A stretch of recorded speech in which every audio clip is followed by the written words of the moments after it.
I feel like YouTube and I are two friends who haven't talked to each other in a really long time and decided to reconnect and go get some lunch. Hey, darling, my name is Iris Delaney and thank you so much for clicking on this video and watching my YouTube channel. I haven't made a YouTube video in a really long time, and for that, I apologize. When I was first making videos, I was super young, and I stopped making videos because my principal at my high school and my parents warned me off of the internet. But trust, I came back right when I came out as trans, and then I posted a few videos and then realized maybe showcasing my transition so early in its beginning stages wasn't the healthiest for my mental health. But now I'm unbothered and untucked, 7 years of my transition and ready to be in my YouTube era. What a better way to restart my channel than a good old-fashioned coming out video. I've been out publicly as a trans woman for the past 7 years now. Ever since I was a young kid, I knew something was different about me. I would watch my mom, cousin, and aunt do their hair, do their makeup, and I was just absolutely fascinated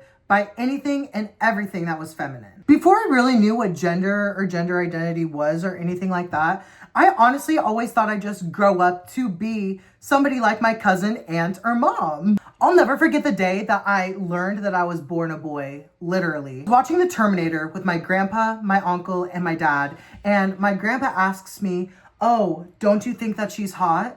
The main character in the movie. And I'll never forget, I stood there in complete shock because I was like,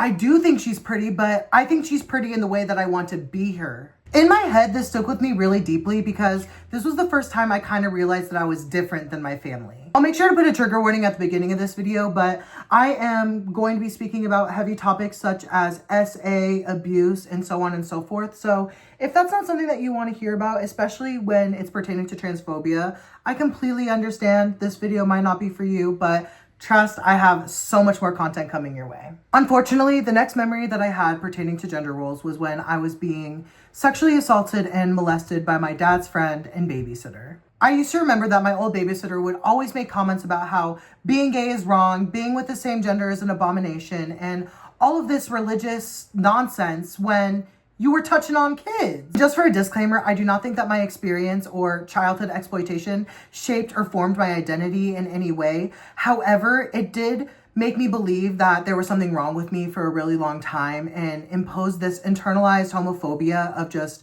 what I was and what I was doing was wrong. At the time, my parents did not believe what I was saying. I didn't have the vocabulary of the words. I was just saying that he was hurting me and that I was scared of him, but my parents did not have money to put me anywhere else. And like I mentioned before, this was my dad's friend, so they believed him over their child.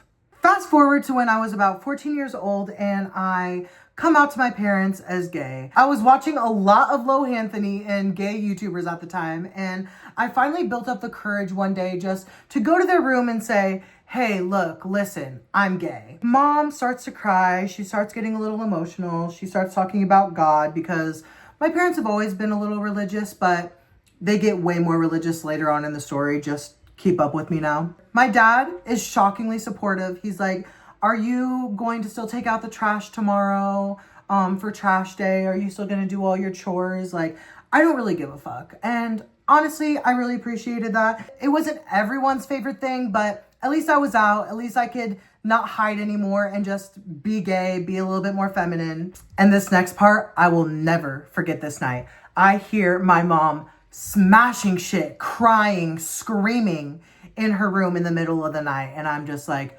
what the hell is going on? I obviously rushed to my mom's room and she like broke my dad's iPad because she saw that he was having an affair with her. Honestly, it broke my heart. I never saw my mom so sad and heartbroken in her whole entire life.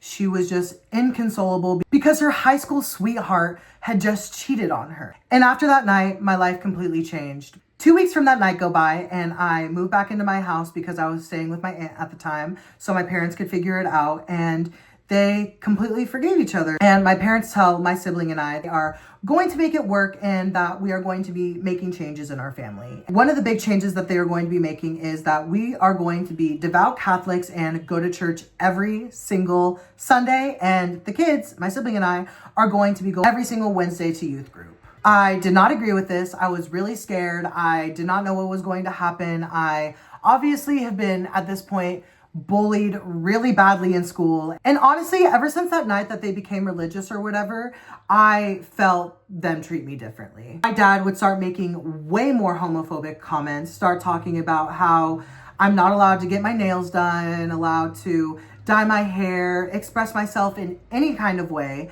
They thought it was very distasteful and disgraceful. And now I have to be deemed acceptable by the eyes of the church. Every single Wednesday, I would go to a youth group and be pulled aside for basically a conversion therapy appointment. I would be told in these appointments that being gay was wrong, it was an abomination. I was shown inappropriate images and told that these acts weren't okay and these acts were okay. And basically was an hour-long conversation of them telling me that being gay is wrong, being trans is wrong, that this is how I should live my life according to God, and this is what's going to make you go to hell. I was really scared. It wasn't just every Wednesday and Sunday. Now I'm going on mission trips where I have no support, no one to defend me. People are constantly bullying me, talking down on me, making gay jokes, you name it. At this point in my life, I became the most depressed that I've ever been in my whole entire life. I was going home from school, sleeping all night, not eating, not taking care of myself, not doing any hobbies, nothing, because I did not have the energy to get out of bed. During my bed rotting era, I was on Tumblr a lot, just working on my blog, making it all cute or whatever, and I saw this post about somebody coming out as non-binary. And I read that and I was like, holy shit, this is an option for me. Like, I cannot be the gender that I was born with. Like, I was so happy. I was like, oh my God, somebody else feels this way. Because once again, I grew up in a super conservative town.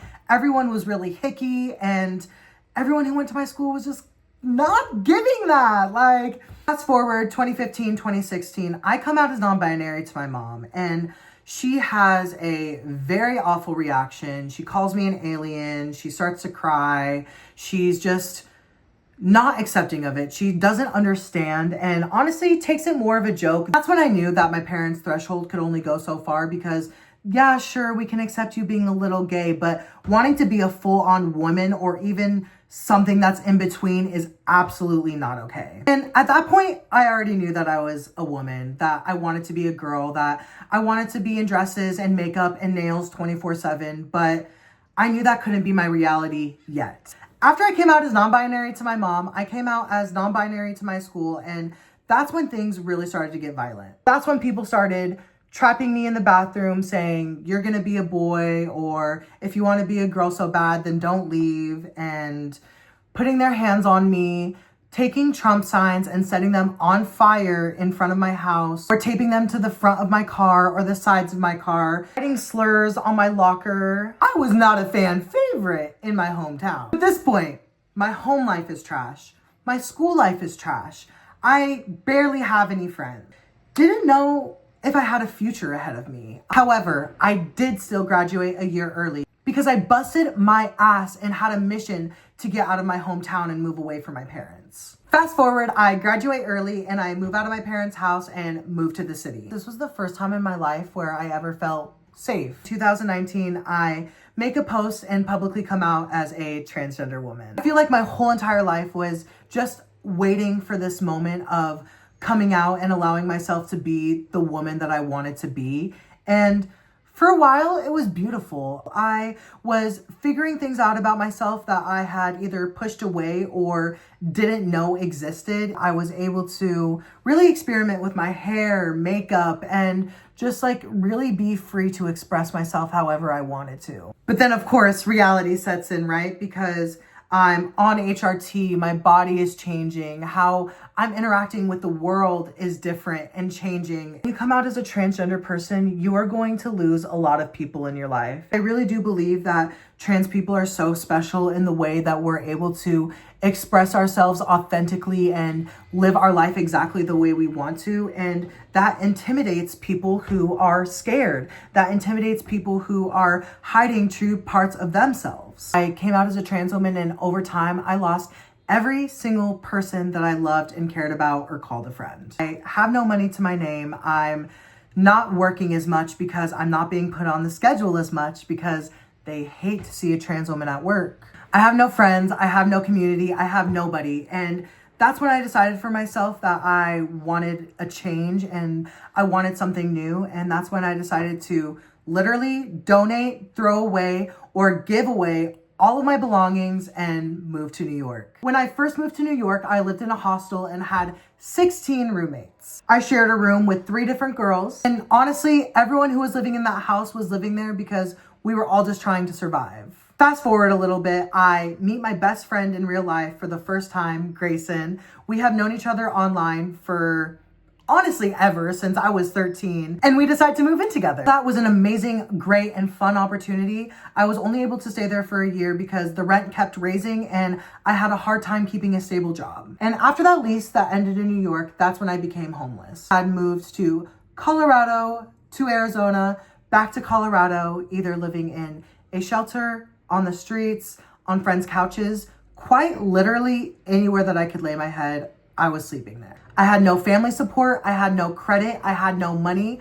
I really had nowhere to go and nowhere to stay. Fast forwarding again just a little bit, I am living in San Francisco because a dear and near friend to my heart offered me a place to stay with her and her family. And for that, I am so beyond grateful for the opportunity to have been able to stay here and get back on my feet. But obviously, it is not a forever thing. At the beginning of last year is when I decided that I was going to post on social media consistently.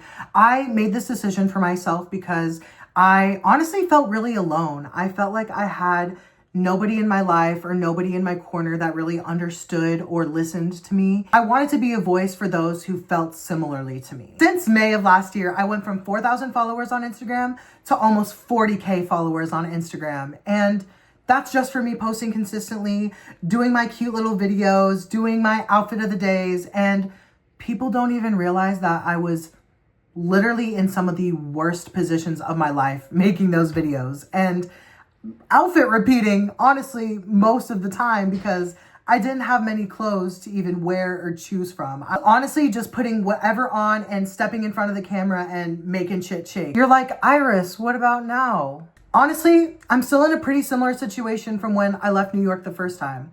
I obviously was given such a gracious opportunity to stay here and be in San Francisco, but that doesn't last forever, girl. I am moving back to New York in a little less than a week, unhoused and unemployed. I know that it can be sad and really scary to think about, but I'm really grateful that I'm going to be around community and people that love me. And I share my story to say this. Even after all of the abuse, heartbreak, discrimination, homelessness, everything, being trans and coming out as a transgender woman has been one of the biggest blessings in my whole entire life because I could just exist as authentically and as beautifully as I am. I'll probably write a book about my life story one day, but until then, thank you so much for watching this video. It means more than the whole entire world to me. All of your love, support, everything from the bottom of my heart means more than the world to me. I have a GoFundMe if you're interested in donating and you want to support my journey throughout my homelessness and where I'm going to go in New York. Or if you just want to follow my social media, my Instagram and TikTok, and honestly everything is just at Iris Delaney. I love you, angels.